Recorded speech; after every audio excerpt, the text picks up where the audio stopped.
आज अशा एका वीरांगनेची शौर्यगाथा आपल्याला ऐकवणार आहोत, जिनं अत्यंत क्रूर, बलाढ्य आणि अहंकारी मोहम्मद घोरीला पराजित केलं. केवळ पराजितच नाही, तर त्याला मानसिकरित्या इतकं हतबल केलं की तो नंतर कोणतीही लढाई स्वबळावर लढू शकला नाही. कोण होती ही शूर राणी? त्यासाठी बघा हा संपूर्ण व्हिडिओ.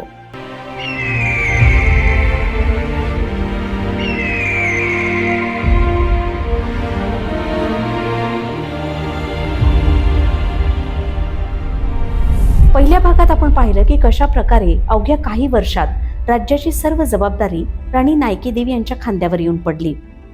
पतीचं अकाली निधन, हातात लहान मूल आणि डोक्यावर प्रचंड विशाल राज्याची जबाबदारी. परिस्थिती संकटमय होती, पण महाराणी नायकी देवीनं सुस्थिर प्रजा, समृद्ध राज्य निर्माण करून आपल्या नेतृत्व गुणांची साक्ष दिली. आजच्या भागात याविषयीच अधिक जाणून घेणार आहोत. महाराणी नायकी देवीनं आपल्यावर पडलेली जबाबदारी अत्यंत उत्कृष्टरित्या पार पाडली. सुस्थिर प्रजा, समृद्ध राज्य निर्माण करून आपल्या नेतृत्व गुणांची त्यांनी साक्ष दिली. परंतु काही वर्षातच राज्यावर भयाचं काळं सावट दाटलं. राणी माता नायकी देवीच्या गुप्तहेरांनी, ज्यांना शारंग म्हणत, त्यांनी भयावह खबर दिली. गिधाडांचा एक प्रचंड कळप राज्याकडे झेपावत आहे. खरं तर आर्यावर्तानं शतकानुशतके म्लेच्छ आक्रमणांना तोंड दिलं. अरब, तुर्क, खलिफांचे सैन्य यांचे असंख्य हल्ले झाले, पण भारतीय तलवारींनी प्रत्येक वेळी विजय मिळवला.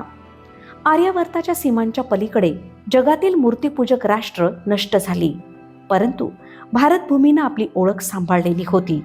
पण इसवी सन 1178 साली तुर्की आक्रमक मोहम्मद घोरीनं समुद्रा एवढ्या विशाल सैन्यासह भारतावर आक्रमण केलं. लाहोर जिंकून मुलतान आणि उछा मार्गे तो वेगानं ईशान्येकडे सरकला. गोमलखिंड पार करत तो थेट राजपुतांच्या परिसरात घुसला. त्याचं पुढचं लक्ष होतं अनहिलवाडा पाटण, गुजरातची हृदयभूमी.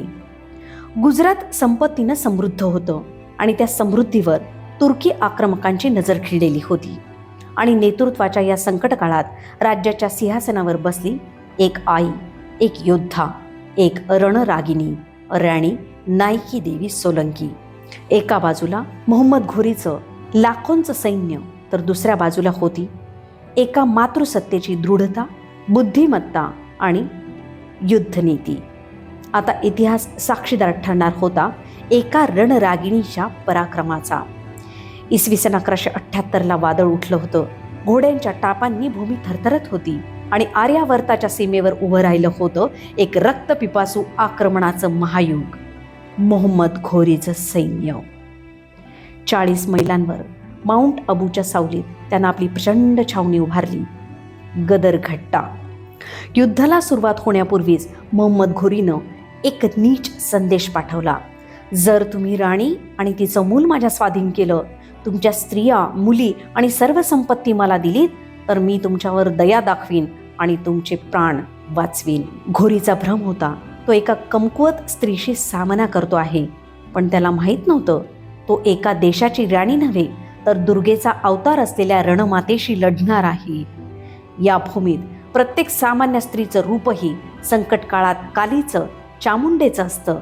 घोरीचा दूत उत्तराची वाट पाहत होता आणि राणी आई नायकी देवी आपल्या मंत्र्यांसमोर उभ्या होत्या. धैर्य, बुद्धिमत्ता आणि शौर्याचं जिवंत रूप सर्वजण पाहत होते. त्यांनी सेनापती कुंवर रामवीर यांच्यामार्फत एकच उत्तर पाठवलं, जा आणि घोरीला सांगा, आम्ही त्याच्या सर्व अटी मान्य केल्या आहेत. सभा